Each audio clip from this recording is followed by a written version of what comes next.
Esteemed members, good evening, and thank you for joining us today. If you can hear me, just send a message on the chat and let us know where you're joining us from today. Maybe you can mention the branch of PSK that you're joining us from. Thank you, Shalina. Dr. Eric from Western, Francis Ruto from Kericho, Sumaya from Coast. Thank you. Dr. Curtis from Dr. Nilesh from Eldoret. Thank you. Thank you for the feedback, Dr. The Split from Coast Branch. All right, thank you for the feedback. I think we can get started. I see we have a good number. So good evening once again, and welcome to today's webinar. And this webinar is courtesy of MEDS, who is one of our sponsors this conference. And this session is being facilitated by them. And we have our speaker today, Shadrach, who's the Business Development and Marketing Manager at MEDS. And he'll be talking about building a resilient health supply chain for the health commodity security. This webinar is CPD accredited, and I'd like to encourage you all, take a minute of your time and subscribe to the event on the PPB portal. You can use the keyword commodity, and you should be able to find the event easily. Remember, for us to be able to send the tokens early to you, you're required to subscribe so that we get the tokens and send it to you. A few ground rules.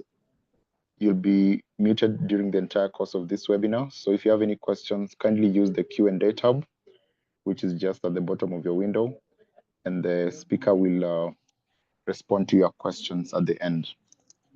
This session is being recorded and will be made available on the PSK's YouTube page. So at this point, I'd like to just welcome our speaker, Shadrach, who's going to be running today's session. Shadrach, if you can hear me.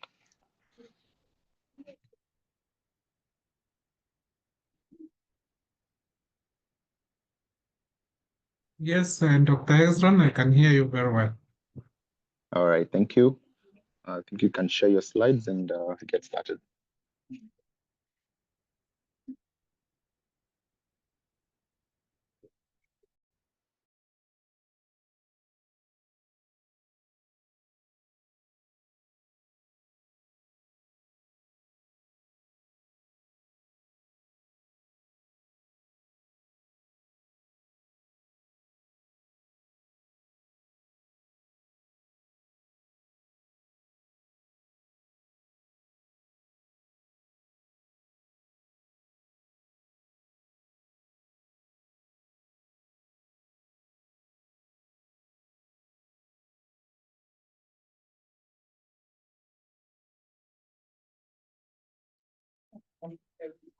Shadrach, I think your slides, maybe, are they opening? Just a minute, I'm trying to open the slides. Okay, that's fine.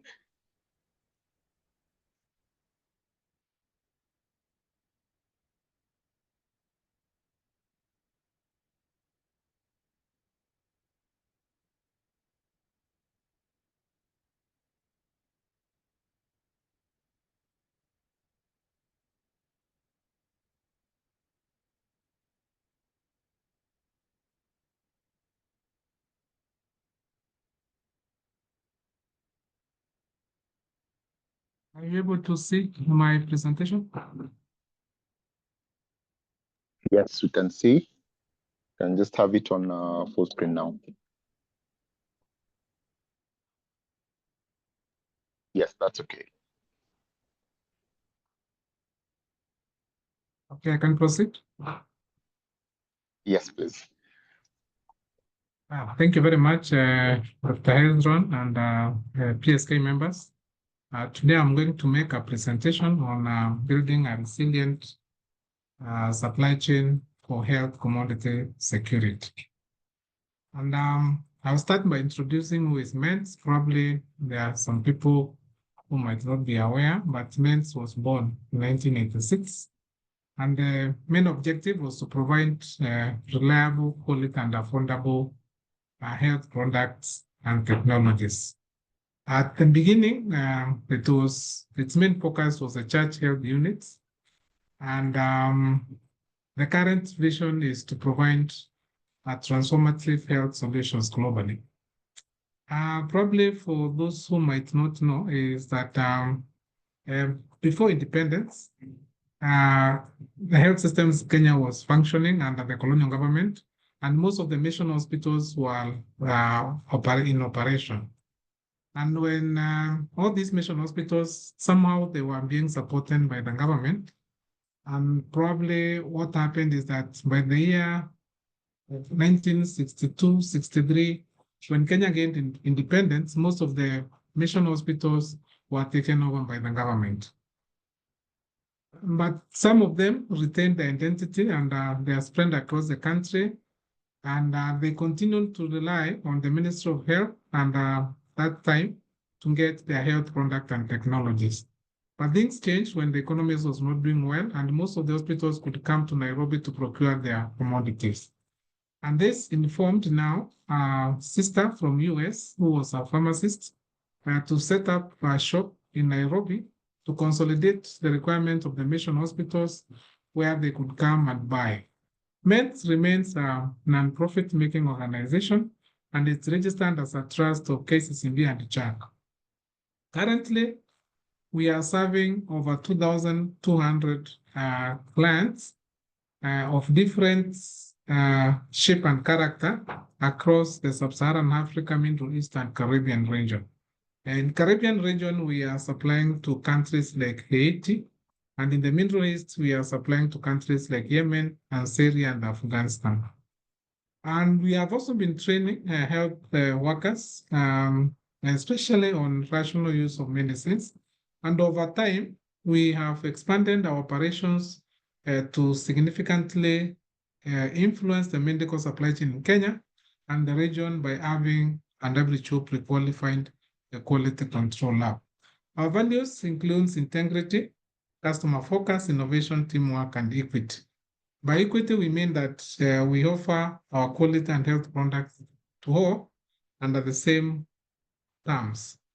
In brief, MENTS is a trust of churches in Kenya. We are ISO 9001:2015 certified, and we pride ourselves in supporting the government by complementing the government efforts, where we support over 50% of 40% of health product technology needs in Kenya. We also have a WHO pre-qualified quality control lab, and we have been in operation for the last 7 years, and we are DG ECHO pre-qualified as a humanitarian procurement center. We also acknowledge that we play a complementary role to government supply chain. And this, we also know that for those who might not be aware, MENTS is also pre-qualified by USAID, BHA, as a wholesaler, where we are able to supply all the USAID-funded projects in the country and also the region. So when you talk about building a resilient health supply chain organization or for health commodity security, it is informed by a reason. And this is because we know that the country heavily relies on availability of essential commodities to offer the service in health facilities. And disruption in the supply chain can lead to a critical shortage, affecting the patient care and also public health outcomes. A resilient health supply chain is therefore very essential for ensuring health commodity security, particularly in Kenya, where we are striving towards universal health coverage, as well as the Vision 2030. The context of this presentation is informed by a number of things that we have been able to identify. One, there is need to ensure timely access to medicines. That's all the health supply chain is all about: timely access to medicines, vaccines, and diagnostics. This is very vital towards achieving universal health coverage. However, it has been documented that there are various challenges that are usually demonstrated, which includes out of stock situations in most of the health facilities, the counterfeit drugs, and the poor last mile supply. In this, MENT now has been a key stakeholder in helping to address some of these gaps. By health commodity security, we need to ensure the consistent availability of essential medicines and medical supplies. So without a sustainable or resilient supply chain, health supply chain, it is not possible to assure health commodity security. There is also what we call systemic shocks, where a resilient system can be able to absorb and adapt to disruptions such as pandemics and natural calamities that usually occur. We all recall what happened in the country in the year 2019-2020 when we had a COVID outbreak. And needless to say that MENT played a critical role in ensuring that the country is well served with essential medicines and especially the PPEs during the period. A health supply chain is also critical in ensuring sustainable development goals are met because it contributes to SDG number 3. When you define a health supply chain, it's a network of people. It's a network of people, processes, technologies, and all things that are involved in procurement, storage, distribution, delivery of health products from the manufacturers to the end users in the facilities. So any breakdown within this chain can result to a catastrophe at the end users who are the patient. And health commodities security, of course, is that assurance of uninterrupted supply. If a patient walks to a health facility, they are guaranteed that they'll get out with not only with a product, but a product that they believe will work, and that product that works, and also they're able now, when they need it, it is available. And then when you talk about supply chain resilience, it is the capacity of the chain to anticipate, prepare, and respond, as well as recover from disruptive events. If there is no disruption, then we cannot be able to measure a resilience. And this must be done in a timely and a cost-effective manner. So therefore, we can just simply say that resilience is the ability to anticipate and to prepare and respond to emergencies. And there are several attributes of what we call a resilient system. One, it has to be agile. The speed it has to be to respond to an emergency in a very responsive or in a speedy manner. Number two, there is an aspect of redundancy. That ability to switch from one source or from one region to the other. We recall that during the COVID, some of the countries closed their borders. They could not be able to supply other countries with either the PPEs or even some APIs. And this now informed why it required a very resilient system that could quickly switch from one region or from one supplier or even from one logistic system to another. The other core attribute of a resilient system is what we call visibility. That ability to track real time of what is happening within the chain. And then the fourth one is adaptability. Long-term learning and continuous improvement. I'm glad to say that since COVID, MENT has learned a lot. And it was able to supply the PPEs, and it has been able to learn and innovate. And that's what we call adaptability. When you look at the country in general, there are several challenges that we usually encounter. One, there is inadequate supply chain systems, especially in rural areas. Patient might require, say, a cold chain product like insulin but they don't have sufficient storage or cold chain systems to keep that particular product. Then there's what we have noted as what we call fragmented procurement, both at national, county, and sometimes even at the program level. So this fragmented procurement does not now allow the procuring entity to enjoy what we call the economies of scale. And that's why now it makes procurement extremely expensive. There is frequent stockouts of essential medicines. There are several reports from the Auditor General, from the EACC, that have really shown that most of the public health facilities face a consistent stockouts of some essential medicines and medical supplies. There's also a major risk of counterfeits and substandard products being in circulation. And this has really resulted to a major risk to the patient. And we all know that MENT plays a major role in working with the regulator in ensuring that any substandard product that we come through our system, we are able to report and also encourage our clients to report and also to arrest the same. There's also, of course, weak data integration between counties, KEMSA, MENT, and health facilities. This makes it very difficult to know exact demands or the exact needs of our country. We have two major supply chains, and without data integration, it is very difficult to determine what is the real needs of the country. Those are some of the challenges. So how now do we go about it? One, there is a use of what we call electronic logistic management system. It can assist in inventory monitoring, which is linked to the distribution. If this can be adopted in our supply chain, it is possible to know which product is at the facility and which product is in any of the national supply chain, so that in case of shortage from one system, it is possible to address the same. There's, of course, dashboard-driven decision-making for the donor-funded programs.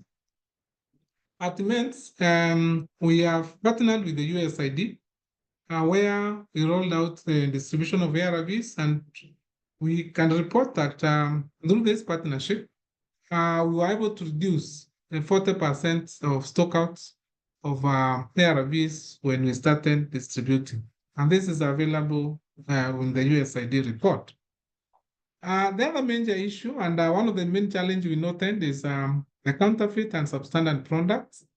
And MENT usually runs one of the most trusted non-governmental pharmaceutical testing labs in Africa. It's the only faith-based testing lab in Africa that is approved by WHO. And through this lab, we have been able to run several results, and not only for the country, but also for the regions. The lab is pre-qualified by WHO, and it also recently acquired what we call ISO, IEC 17025 accreditation by KENAS. In this way, we also play a supportive role in pharmacovigilance, counterfeit detection, and also post-market surveillance. For example, in the year 2021, through the MENT WHO pre-qualified quality control lab, we were able to detect a substandard batch of amoxicillin that was usually being sold to those rural areas, thus protecting the patient. So the other way of, as MENT, how we have built a sustainable and a resilient supply chain system is, of course, through partnership with government. Our partnership that usually drives impact. One of them is partnership with government. By supplementing the government efforts, we are able to avail essential health product and technologies to counties and government health facilities. We have also partnered with donors and other multinational companies, faith-based organizations, and NGOs, where we collaborate with various humanitarian NGOs to respond to humanitarian health crises in the region. It is through our accreditation by various international agencies like USAID, BHA, and DG ECHO, that we're able to work with any NGO that is supported by European Union or the US government to respond to any crisis across the globe. And that's why we supply our commodities as far as West Africa, as far as in Caribbean, the countries like Haiti, and also in the Middle East. For example, we were able to provide a number of those products. So we need now to ask ourselves, when we look at the global perspective, what would we consider as a resilient health supply chain? One, it's a system that is able, it's supported by a very strong national policies with and a regulatory system that guide the supply chain operations.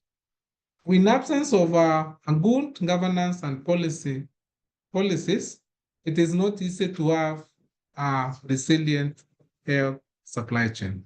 Number two, there is what we call supply chain design and infrastructure. A system that is able to build, procure centrally, build decentralized logistic networks where buffer stocks can be stocked, and also able to provide what we call last mile distribution, as well as providing capacity building to for the system product to the end users. For example, in MEDS, we have operated with one central warehouse for many years, but we made a strategic decision to set up a branch in Kisumu that is very operational, and it's addressing the needs of the Western region. It is also part of what we call a contingency plan. In case of any challenge at the headquarters, it means then we can be able to serve our clients across the country using the Kisumu hub. And this is what we call the levels of resilience.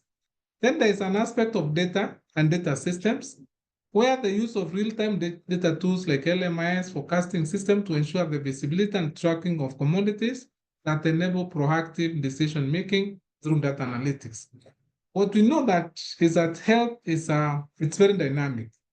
In the case of an outbreak, the commodity required at that particular time is different from what is required under the normal circumstances. So this is what we call now a real data, and the tools like LMIS and forecasting systems can help in ensuring there is visibility and also tracking of commodities, and this can help in building a resilient health system. The other thing is what we call human resources and capacity. Training is extremely important. And continuous development of supply chain professionals and integrated supply chain in public health and education is very key. For the last 3 years, MEDS has been running a program free of charge, supported by the organization, to specific health providers in what we call health commodity management. And every year we think of change, we see there is a lot of interest in the program. This is because it helps the facilities to be able to manage the health supply chain. And this would be a very key pillar in ensuring the system that is resilient. The other key pillar of supporting a resilient health system is what we call local manufacturing and also sourcing. For sure, and COVID really taught us that depending on imports is a disaster. Anything can happen, and the countries will always think of their interest first. Therefore, it is imperative for both private and public sector to promote what we call local production or local manufacturing, as well as diversify the suppliers to prevent dependence on one. This would help if you have multiple manufacturers for the same product in the country. The other major pillar is what we call health financing and investment. Without proper funding, adequate and transparent funding for health system, it is not possible to have a resilient health system. This is because, and for health sector, it has to be a flexible system that would allow procurement of commodities when need arises and to be able to respond to crisis. The other pillar is what we call risk management and preparedness, to prepare for disruptions in the case of contingency, in case anything happens, and of course having contingency plans, what we call early warning systems, and periodic testing of the supply chain. We have several strategies that are happening to support a resilient system. One of them is what we call WHO Kenya Country Cooperation Strategy. And this is a program that's supposed to run from 2024 to 2030. And the whole idea of this is to help the country develop a resilient, people-centered health systems that prioritizes strengthening of the health supply chain, so that they can help us achieve what we call universal health coverage, and also improving emergency preparedness. Some of the recommendations for this strategy is integration, digital integration of such as electronic logistics management systems, or ELMIS, into a routine service delivery. It calls, of course, for enhanced capacity building, improved forecasting methods, and the establishment of sustainable financing mechanism to support the supply chain operations. Additionally, WHO will always advocate for leveraging on partnerships across the sectors to align the supply chain functions with the national goals. The other program is what we call the UNDP program, which supports now resilient system by enhancing the public procurement systems, building institutional capacity, and then advancing digital transformation across the country. And this program, with their several components, is of course strengthening procurement governance and of course anti-corruption framework being integrated into the health system. Then there is supporting the digital tools of procurement. E-procurement is becoming a major thing, and we really advocate that the country, both the public and private sectors, and even faith-based, should adopt e-procurement, and so that, because it's a very transparent system and can help in tracking. There's an aspect of capacity building and development for health and procurement officers. There needs to be an integration, a serious integration of health workers, health managers, and procurement and administration staff, especially in procurement of health commodities. Health commodities are highly specialized, and without technical support of health team, it is not possible to be able to procure the right products at the right price of the right quality. There's, of course, this program also aims at facilitating local production initiative to sustainable procurement policy design. I forgot to mention, but even at MENS, as much as we are not really in government, but we also support local manufacturers.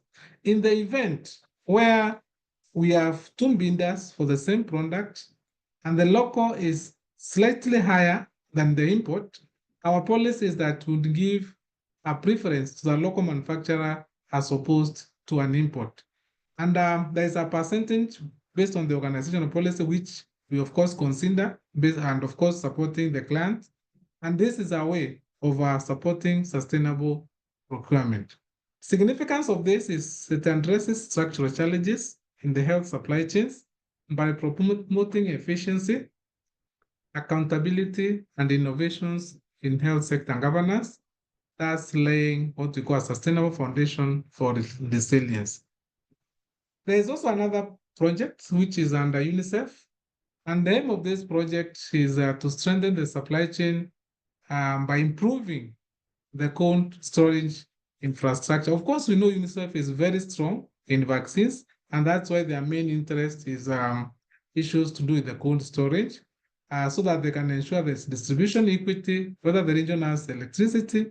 If it doesn't electricity, they provide solar power and refrigerators, and that is why now they're able to support maternal and child health logistics system. This has worked very well, and it has seen an expansion, modernization in countries as cold chain for vaccines. and other perishable commodities, supporting effective last mile delivery models using innovative transport. And by the way, it is possible if, especially in the counties, to innovate. We could be having even using refrigerated trucks or further innovate. It is possible for a country to come up with, even if it means a motorbike that has a cool box, can be able to deliver those items at shorter distances. Then, of course, training of county and facility level staff on stock management and vaccines logistics, and of course, emergency responses. I gave this case study because I know professionally it's not possible to quote self, but I've already written an abstract which I've shared with PSK, and hopefully if I get a chance, I'll be able to present at the conference. And it's a reflection of what I also found. My study was based in 5 counties. That is Kisumu, Kiambu, Machakos, Isiolo, Nyeri. And I was able to establish exactly what this writer, Mukamba et al., found, that most of the counties, they have quite practical challenges in health commodity supply chain management. And most of the public health facilities, they face what we call chronic stockouts. Some of the counties, when they were implementing UHC, they had sufficient stock immediately when the pilot stopped, and they went back to stages where they could experience chronic shortage of health product and technologies. And this were majorly driven by inventory practices. And from my standing personally in the 5 counties, there was a very strong correlation between inventory management practices and the availability of health product and technologies in the public health facilities. So therefore, this is a case whereby we realize the role that a resilient system should play. In this country, where we are talking about UHC, it is not good to be talking about unavailability of essential medicines and the medical supplies. In any case, how do we expect now the health workers to deliver that service? These are the storage conditions, of course, for this case of Tana River. They were found to be substandard, with many facilities lacking cold storage and, of course, lacking secure warehouses. And in addition, there was a lack of trained personnel in logistics and commodity forecasting, which led to poor utilization, of course, of resources and unresponsive procurement cycles. Sometimes we tend to think that more funding would address the issues of stockout, but in most cases, it might not even be the case. But how we manage the inventory that we have, the kind of storage, if we are able to prevent pilferage, it can play a critical role in minimizing the out-of-stock situations. So that's standard. Then the implication of this is that the situation, of course, in Tana River underscores what there is need for in what we call targeting and any other account. And this should not only include the commodities alone, but also the infrastructure upgrade and the training of supply chain managers and health workers. Every time the counties or the public sector or the institutions make budget, but rarely do they consider the budget for training of the health workers and, of course, the people involved in supply chain management. The implementation of digital tracking tools also need to be considered, and there needs to be a policy coordination between national and county governments to strengthen equitable distribution and accountability for health products and technologies. We have been talking about what we call a resilient system. Now, do we have examples? One, these are very well-known examples. And of course, we like quoting it because it's an innovation of a country called Rwanda, where they were able now to pioneer in partnership with another company called Zipline they partnered and they were able to deliver life-saving commodities like plant products on land and vaccines, plus essential medicines to hand to rich areas. And Rwanda is a very hilly country. It's called a country of 1,000 hills. So sometimes it would take long. And using the drone technology, the government of Rwanda was able really to shorten the time it will take for these essential life-saving medicines and medical commodities to reach to the patient. Another example of a resilient supply chain is what we have in the name of Ethiopian Pharmaceutical Supply Chain Agency. It's of course involved in procurement and distribution of commodities to the public sector in Ethiopia. And of course, it has 19 hubs, and it utilizes LMS to coordinate logistics across the country. It has streamlined procurement, centralized and streamlined procurement, which has improved efficiency and transparency. And this is what we found in US Deliver projects in the year 2016. This agency ensures there is buffer stock, and these buffer stocks are usually kept in the hubs. So in case there is something happening at the central stores, then the hubs are able to serve the country. And it strengthens, it's an example of a responsive health supply chain.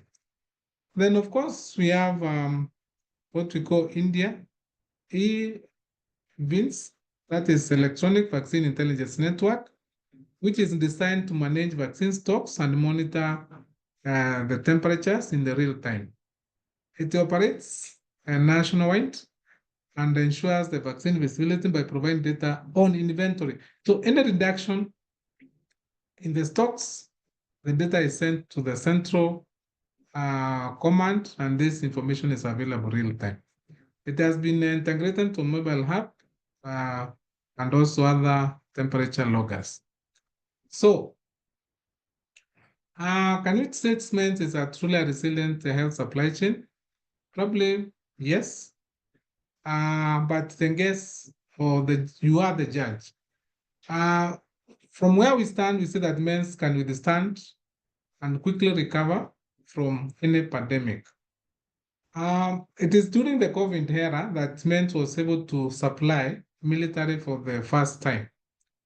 When there was a volcanic eruption in DRC Congo, it only required, we received a call from Department of Defense, and the next thing we saw was the military in MENS, and they were able to order commodities, substantial commodities that they ordered the same day, delivered to the Embakasi airport, and the same night, the same commodities were transported to DRC Congo. So that's a real example that can demonstrate probably if MENS qualifies to be a resilient supply chain. Of course, there are a lot of areas for improvement.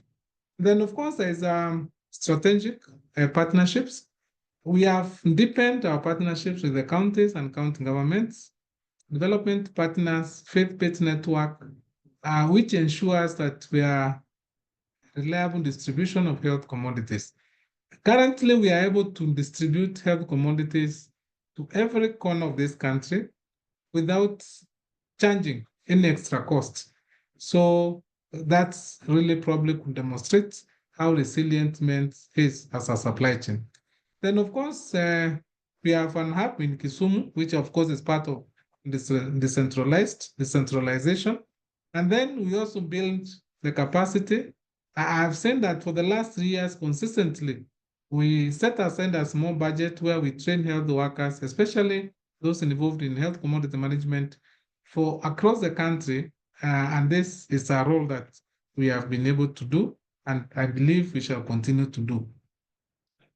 There's an aspect of local sourcing of both products, and I mentioned that MENS we usually have a preference for local manufacturers as long as the product meets the quality and And this has also enabled some of our local manufacturers to partner with us. There's an aspect of technical support and capacity building, of course, through partnerships where we are able to come up with the stock forecasting and rational medicine use. This is another major area of interest. Again, we might talk about inadequate budget, but the question we need always to ask ourselves, when doing those health budgets, do we really consider how rational we use the medicines? And if that is the case, then you might realize that it is possible to reduce over-dependence or that very high budget when you apply the rational medicine. Then there's, of course, waste management. MENS usually applies what is recommended by the regulators in terms of pharmaceutical waste management so that it can reduce environmental patterns, especially from expired and usable medical products. There is a major challenge which we have witnessed across the country. There are many drugs which are expired within the stores, still occupying spaces, but counties and public sector, sometimes they don't allocate funds for incineration of these commodities. So some of these commodities were carried over from the national government, even before devolution. So you can imagine the number of years these commodities are in county stores.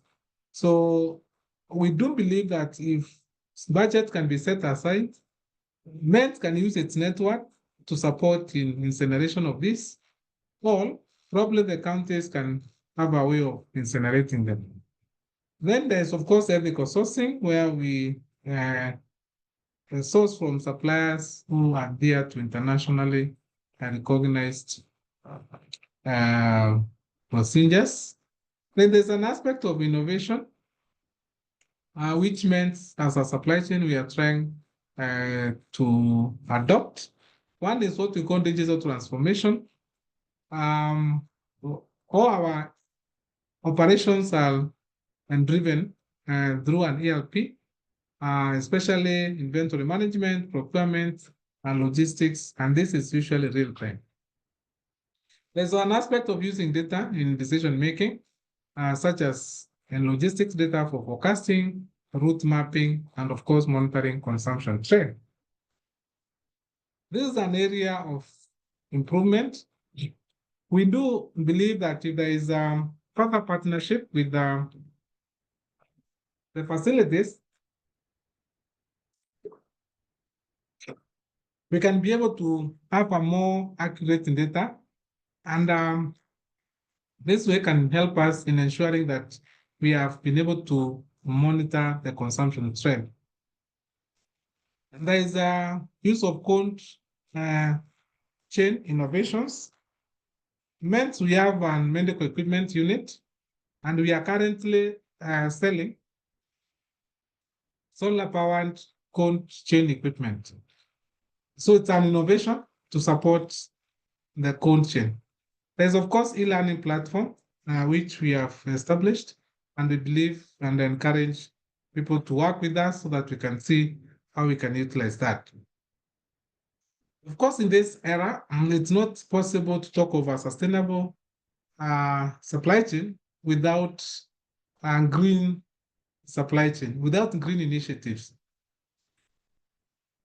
And this now, it's an area that is of a global concern, where there is need to reduce the carbon footprint in the supply chain, and MENS is working towards building a green supply chain. Some of the areas that we are considering includes, of course, deployment of panels at our warehouses. Number two, of course, the use of eco-friendly packaging materials. There is, of course, fleet optimization, preference to the fleets that use have less carbon footprint. Instead of shipping commodities by air, for example, in South Sudan, we can use road. It's more cost effective and, of course, has less carbon footprint. or using a ship to send commodities to Somalia instead again of using the air. There's, of course, digital invoicing and documentation that is reducing paperwork, and this is what we are looking forward. So through this and green practices, we align ourselves to the broader goals of climate action and, of course, health system decarbonization as recommended by WHO. Of course, there are a few challenges. One is, of course, systemic challenges like outdated procurement process. It's cut across a major supply chain. We are moving towards e-procurement. There's an aspect of there's an aspect of supply chain governance, of course, with more controls, it might affect, of course, efficiency. And there's infrastructural gaps, not only in cold storage, but also in reaching those countries. We have been trying to supply some cold storage items to some facilities in Garissa, but it can only take us, especially this time that it is raining, it can take us a minimum of 4 days. There is no aircraft to that site, and there is no any other way. So probably unless we wait until the conditions are okay where the road transport can be done in 1 day, then those are some of the challenges, and it's an issue of infrastructure, which of course is the role of the government. There's, of course, we have noted that most of the people either working in supply chain or in health and handling issues with the health supply chain, they lack adequate training on supply logistics.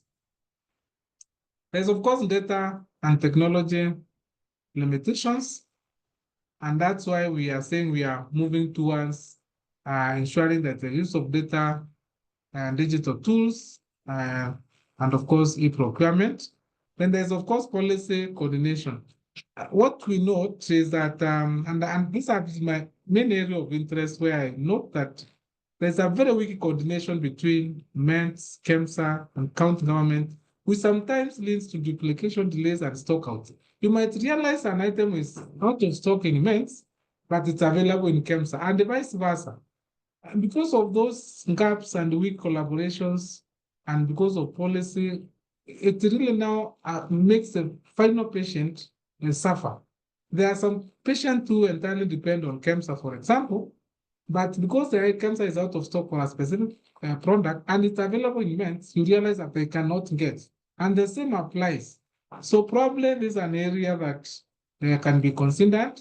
And of course, financing instability that undermined investment in the resilience of the system. There is reducing budgets for help, both from the donors and also from the government, and this is likely to affect the resilience of the system. So what are the strategic recommendations? One, policy and governance, where national government should institutionalize health supply chain as a central pillar of public health system or policy. I'm glad that currently the Ministry of Health that we call the health supply chain strategy, which is ending, I think, 2025. It provides a very key footprint on the direction that the country must take to ensure that we have a resilient system. Then there's, of course, technology and infrastructure, where there is need to invest in very good warehouses, the farm-and-grain warehouses, transport system, and especially even the infrastructure for the unserved counties. Then, of course, there is capacity building and coordination. And it's good to note that the counties are setting up what we call HPTU. This is one of the steps forward towards ensuring coordination in availing or building a resilient. What is probably need to be considered is that collaboration can be enhanced further in areas of quantification and emergency response. And probably it can assist where there is an emergency and where there is need to establish the actual needs of our country. Then the other thing is, of course, stronger multi-level coordinations, and of course, sustainable and predictable financing, and sustainability of the supply chain. Of course, the journey to, as I conclude, health supply chain in Kenya is quite tangent and requires a lot of harmonized approach. And that brings together both the governments, all the players. And we know that MENS has played some role. And we continue to believe that being a faith-based organization, we have also supported the public sector. What is happening in the public sector is also very well and it's highly encouraged. And through this, we should be able to build a long-term health system that is quite resilient. As we speak, a case studies shows that what is happening or what was happening in Tana River, it is still happening in other counties. And it reminds us that the health system must be context-specific and equity-driven. So probably this will help us now to address those needs. And by institutionalizing resilience and supporting health commodity security, Kenya can better safeguard its population during both routine and emergency health scenarios. So thank you very much. And that is my presentation. And I wish to end at that point. All right. Thank you so much, Shadrach, for that presentation. I think I've been able to learn a lot there. And I'm sure even particularly for the training that you've mentioned, there'll be some members who would be interested in how to take part. So I think before we move into the Q&A session, I'd like to just welcome one of our very own, Dr. Stephen Kigera, who's the head of quality for MEDS, to just give some remarks, and then we can go into the Q&A. All right, thank you, Hezron, and a very good evening to all of you colleagues. So I just want to say thank you to my colleague Shadrach for the wonderful presentation. I think he has spoken as to what we actually do here at MEDS. You know, for a faith-based organization like ours, we want to have a global footprint in areas of quality assurance, supply chain, and even health system strengthening. And we will be definitely available at the Pharmaceutical Society of Kenya, and we'll basically interact more. I just want to also recognize our CEO, I think was also in attendance here. His name is Dr. Wycliffe Ndama. I know he doesn't have probably the rights to speak, but I'm sure we are here because of the blessings we've gathered from him. So thank you very much. Over to you, Osman. All right. Thank you so much, Dr. Kigera. And we're pleased to have you, and also the CEO, Dr. Ndama. So I think we'll just get into the Q&A, and I'll start by reading the first question, which is from Dr. Peter Ongwae, who says counterfeits, substandard products, and fake medicines are a great concern to the public health care in Kenya. And these medicines form a significant percentage of the supply chain. MEDS has a WHO certified pharmaceutical laboratory. And his question is, how is the laboratory being used for public good? And how do you disseminate public alerts to protect the Kenyan population? And on the same note, how do you collaborate with PPB and other stakeholders?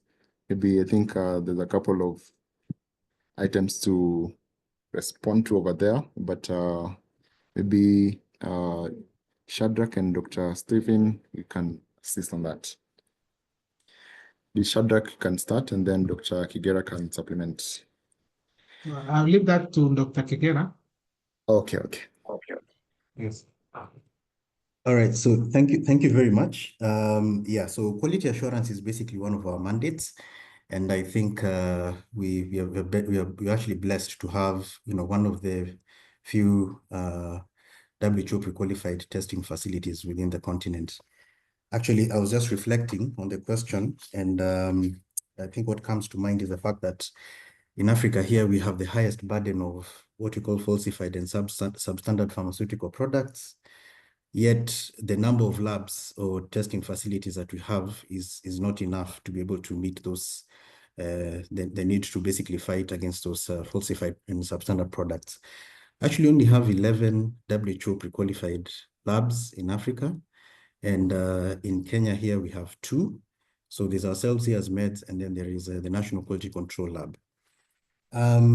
So I'll start by maybe talking about fighting falsified medicines from a global scale.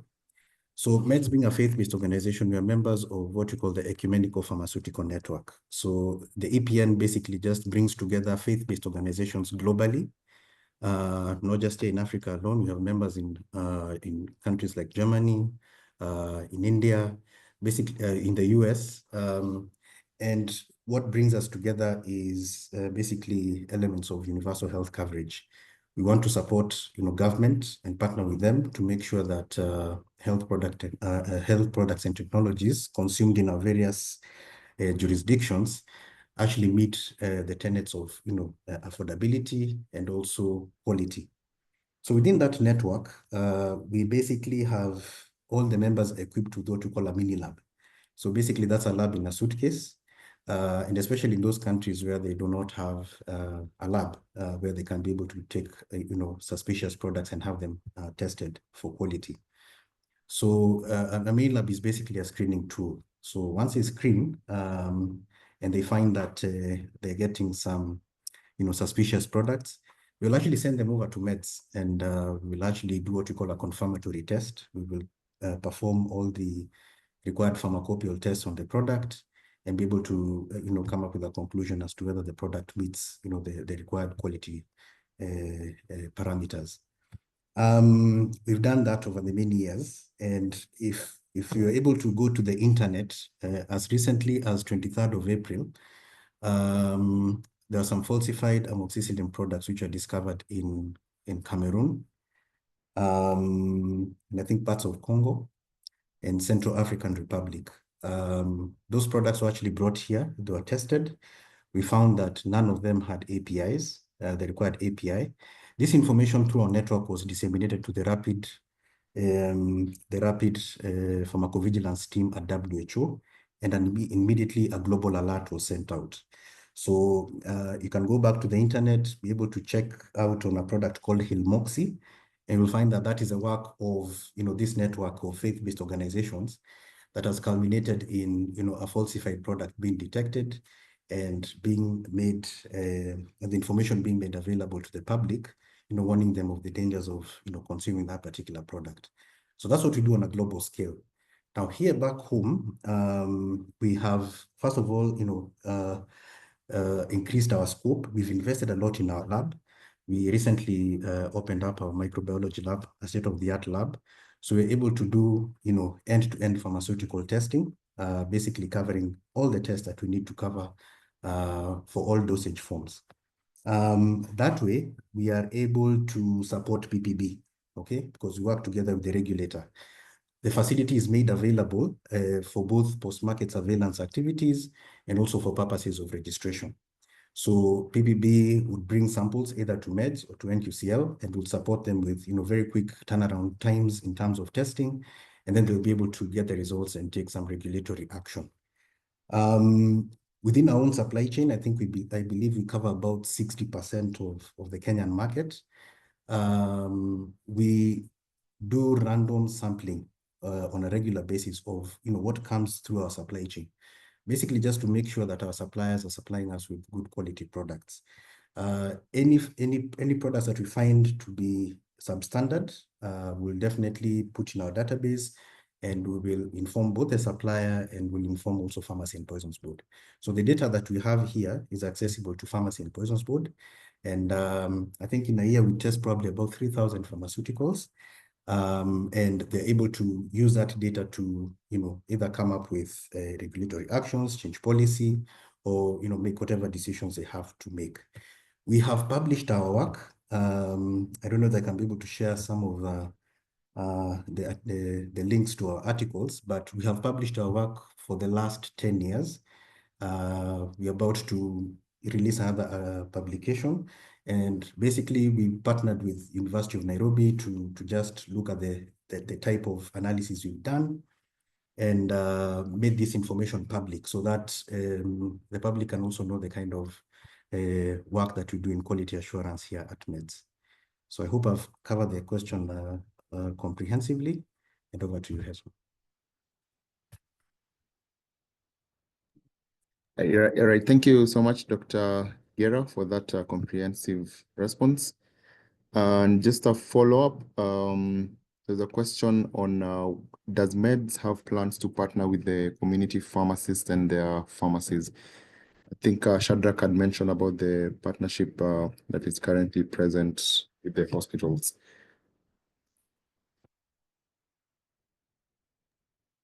Thank you. I think at the moment, based on our registration and the nature of how the trust didn't define as our operations, our partnerships is mainly with the hospitals, but there are plans within our strategy to partner with community pharmacists and community pharmacies. This is something that might happen in the near future. But at the moment, based on our trust deed and how it was set up, our main focus has been health facilities. Thank you for that, Shadrach. The next question is concerning the balance. How do you balance cost effectiveness with resilience in a health supply chain? That is a question by Masood. Okay. Yeah, thank you. Yes, Dr. Kagera, carry on. Okay, right. So as a supply chain, we basically employ two types of strategies. We call them lean strategies and also agile strategies. Now, for lean strategies, we try to minimize the cost as much as possible so that the products that we supply to health facilities are affordable. And some of the examples of lean strategies we've employed include, trying to basically forecast demand accurately. And for that, we use technology so that we make sure that whatever we're stocking is basically what our customers or the health facilities really need and require, so that we really minimize on expiries. We use technology in our order processing so that we have minimal waste. We make sure that we select the correct products to put in our price guides so that we're not putting products there that are not moving. It's what the market demands and what we are able to acquire. We've tried to work with our suppliers to make sure that we engage in innovative strategies like consignment stocking. So we'll give some warehouse space to our suppliers. They put their products here. When there's demand, we don't have to incur costs in bringing the product here. We already have it at our premises. We just pick it, process it, and then deliver it to the customers. We make sure that we pre-qualify suppliers. Actually, that helps us, especially with regards to quality assurance, just to make sure that we're working with credible suppliers, and that way then we do not have to keep recalling products here or keep returning products because of quality issues. And then also we've invested a lot in certifications in our quality management system. We are ISO certified as an organization, and of course we prescribe to high standards, like for example the model quality assurance systems for procurement agencies by WHO. Agile strategies, we make sure that our fill rate is beyond 95%. That means that we will go out and even shop for those products that we may not stock here, but the client's demand. And that way then we make sure that we give a good fill rate so that the customer is satisfied. Shadrach here heads our marketing force, so he has a team that moves out to every facility, making sure that there's market intelligence gathered, but then also support is given, especially to our clients. We work with multinationals to be able to make some of those good quality products available and affordable to our customers. So we have a lot of access programs, especially with multinationals. And then a very big advantage that MEDS has probably over any other supply chain is that we will deliver right to the doorstep of our clients at no additional cost. That is a cost that we bear ourselves. That will then we make the products affordable. I don't know whether Shadrach, you want to add to that as well? Yes, I think I want to add to that and also tie to what Lewis Mbaya is asking, whether we have a plan for having a live LMIS system. One thing I want to say is it's an issue of automation. And I want to tell them, members, is that we have e-commerce platform that we are currently implementing. It's still under development and upgrade. A number of health facilities are still using it. And it's a live document. You can be able to generate, it's a live system. You can be able to generate your own pro forma invoice.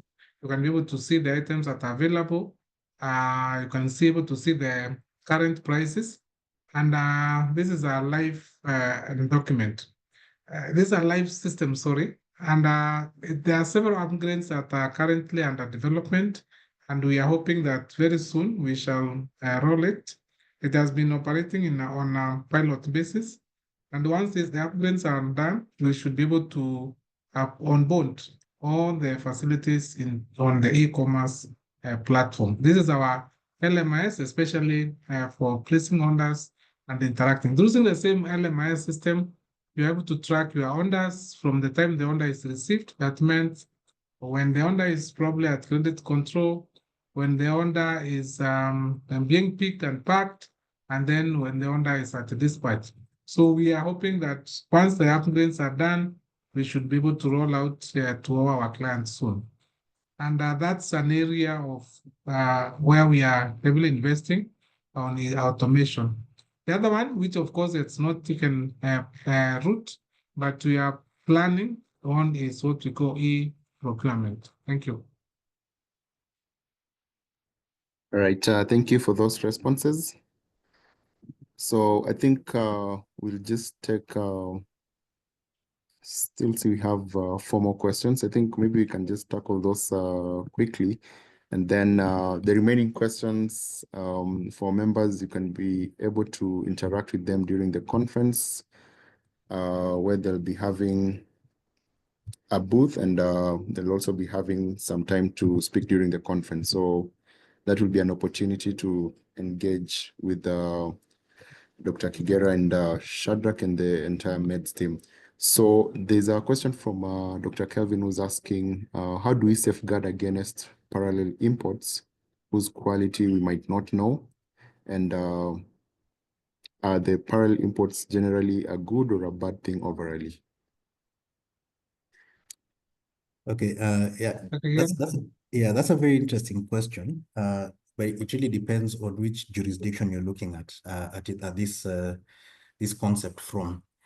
I'll take a market like the European Union, where there's a central agency, the EMA, that basically does oversight on pharmacovigilance across the EU member states, and all products that circulate or are registered within that particular market probably have been registered through a very stringent process.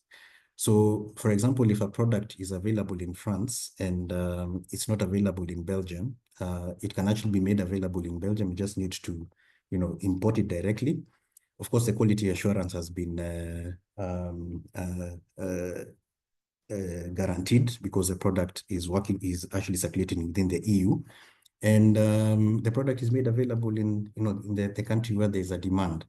So in a well-regulated market, parallel importation works well because it also helps to keep a check, especially on prices. So if a product is priced highly in one market, and there's an affordable, a cheaper product maybe in a different market, then because of effects of demand and supply, then the high prices can actually be reduced.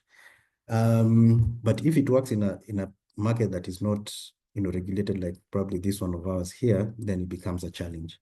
But I really want to laud the efforts of Pharmacy and Poisons Board, because what they have done is to come up with very, very stringent regulatory guidelines on parallel importation. So Kelvin, maybe if you could have a look at those and probably just see what PPB has come up with, you'll realize one thing, that they've really safeguarded, especially on the authenticity and the source of the product. And they've actually made anybody who imports the product directly into the country to be both accountable for its quality, and also to be known by Pharmacy and Poisons Board, so that there is, there's some bit of traceability, especially when the product does some bit of harm. So I would actually direct you there. Thank you. All right. Thank you, Dr. Kigera, for that. And the next question is from Nicholas, who's asking for an elaboration briefly on the supply chain tools that are currently used at the government hospitals. I don't know if you'd have a response for that. And maybe meanwhile, there's a question also from Dr. George, who's asking concerning the frequency of training staff at the county where the turnover is high. How are you able to close the gap? Okay, yeah, thank you. I'll take that. Of course, we are dealing with so where there's limited resources, we have trainings. We do them on a regions basis. This year we were at coasts. We did at coasts. We have done in Machakos. We are planning one for Eldoret. Of course, with the limited resources, we are able to do a maximum of 6 regional trainings.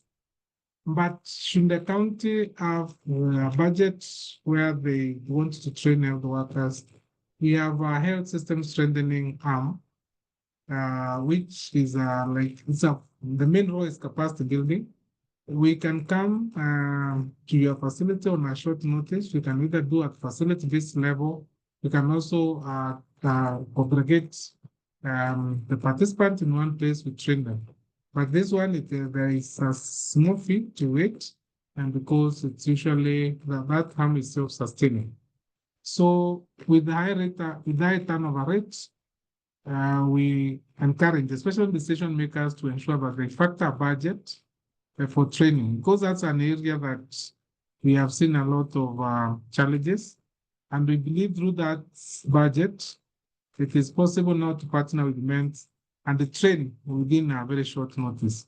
The other question about the LMIS tools in the government, probably it's not within our purview to respond, because we might not be able to authoritatively speak of what is happening within the government. Thank you. All right, thank you. Thank you for that response. I think we'll now take the final question, and then we can have a parting shot from the both of you. And the question is from Dr. Dagane, who's inquiring about the TAT on procurement of HPTs. How long does it take? And knowing that the PPADA laws regulates all public procurement, and finally, how should the issue of prices of HPTs be handled with introduction of SHA and the skyrocket of prices of products and the affordability of those medicines to Kenyans? So maybe I think I'll just copy paste the question so that you can pick out as you respond.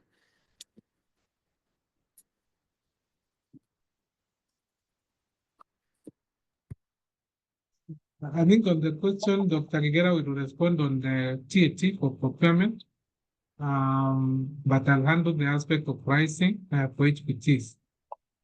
What I can say briefly as I hand over to Dr. Kigera for additional comment, MENTS is field-based, probably it's not regulated, strictly regulated by the Public Procurement and Disposal Act, and our TAT for procurement is quite short. Decision making is done internally, and the process is quite fast.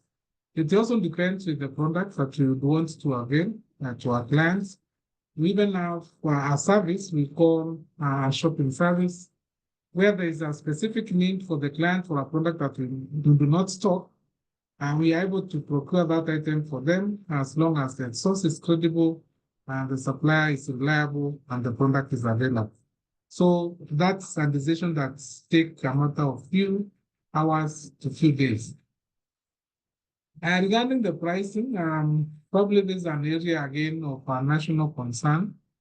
On one hand, we are trying to implement universal health coverage through SHA. And on the other hand, the prices of commodities are skyrocketing. We have it's a double jeopardy in this case because for you to offer sustainable, affordable healthcare, you need to ensure that the commodities are affordable. So on this area, probably some of the key areas for consideration is what we call an aspect of pool procurement.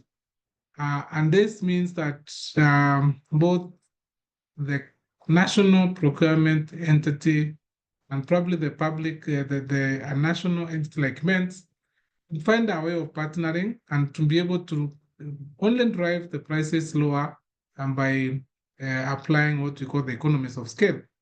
The other attempts might not succeed. An aspect of setting the price controls, which the government might be tempted to do, but it is unlikely to succeed considering the challenge. The country might not have sufficient number of players to be able to meet the needs. So with the introduction of SHA and skyrocketing of prices, affordability will continue to be a concern, but several innovative strategies could be employed to ensure that the product remains sustainable. Local production and incentive to support local production is also another area that can really push the price for commodities. And then the other one is, of course, shortening the supply chain. As MENTS, we know, of course, there's a major challenge. Our plan is probably to partner more directly with the owners or the manufacturers, and even where it is feasible financially, we can also be able to set up our own manufacturing. In the long term, that's probably some of the strategies that might be considered. Thank you. Dr. Kigera can hand and start. Okay, thank you, Shadrach. Before I answer the question, maybe I would want to maybe state a few facts. One, if you look at our stock holding, we stock more than 2,200 SKUs. So we try as much as possible to be a one-stop shop, especially for the health facilities who procure from us. Number two, we also have a very, very wide supplier base where we deal directly with, the local distributors, local manufacturers, but we also have mechanisms where we can actually do direct importation. So when it comes to placing orders, we look at all those three sources. And then number three, what actually informs what we stock here is that MEDS actually has its own formulary. So every year, we invite experts to be part of that formulary meeting, and we basically come up with what we need to actually stock in every procurement cycle. So we try as much as possible to be responsive to the needs and the requirements of the industry, especially health facilities. So we work with experts to be able to come up with that list. And then fourthly, I'll talk about a branch network. We want to bring services closer to the people. That's why we even set up our branch in Kisumu, basically to serve, the western part of this country. So I think with all those together, you look at a situation whereby an order is placed and we are able to have a fill rate of about 95%. Our turnaround time when we measure it is about 72 hours, but it will definitely depend on the size of the order. But because of our ISO certification that requires us to meet the needs and the requirements of our customers, we really keep challenging ourselves on how to make sure that we reduce that turnaround time to as low as possible. But of course, it'll depend on the size of the order that we deal with. Lastly, we do monitor, especially we get a lot of feedback, especially from our customers, as to where to improve. So if we have any delays in terms of our turnaround time, that feedback will come to us, and we'll challenge ourselves to re-engineer our processes to make sure that we do better the next time. So maybe that's what I would add on top of what my colleague has said. Right. Thank you so much. That was the last question that we had. So I think I'd like to just give the two of you an opportunity to just give the parting shot. Then we can move to the final announcements for today. Thank you very much. I'll go first. First of all, I want to appreciate everyone and thank you for this opportunity to make the presentation. I also want to take this time to invite you to our booth at PSK conference in Mombasa. We'll be glad to see you and also to respond to some of your questions about this particular thing. And then I would also want to say that I have shared my abstracts. With PSK, should I get a chance, of course, I should be able to present my findings on the plan that I did to the members on event during the country. Thank you. And over to Dr. Kigera. Okay, thank you very much. I'll just be very brief. They say supply chains are the arteries of healthcare. I mean, without good supply chains, then definitely we will not have, our patients getting better. And at the center of every supply chain, every well-functioning supply chain is a pharmacist. So I want to speak to you as colleagues, as pharmacists, that in whatever small thing you're doing, in whatever part of the industry that you're working in, or where your contribution is strongest, make sure that you do it very, very well so that, we be able to serve the patient. And of course, be able to, put pharmacy as a profession where it's supposed to be. Thank you very much. And I hope to see all of you in Mombasa at the PSK conference. We'll be having a booth, so we'll come there and we can interact more. Asante, over to you as well.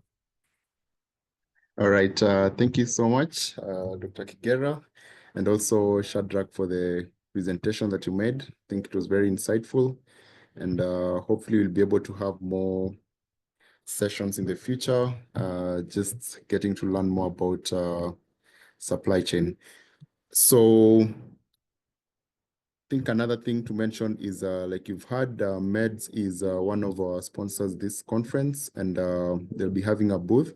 So we'd like to appreciate them for coming on board and also just supporting this session where we've been able to learn something about supply chain.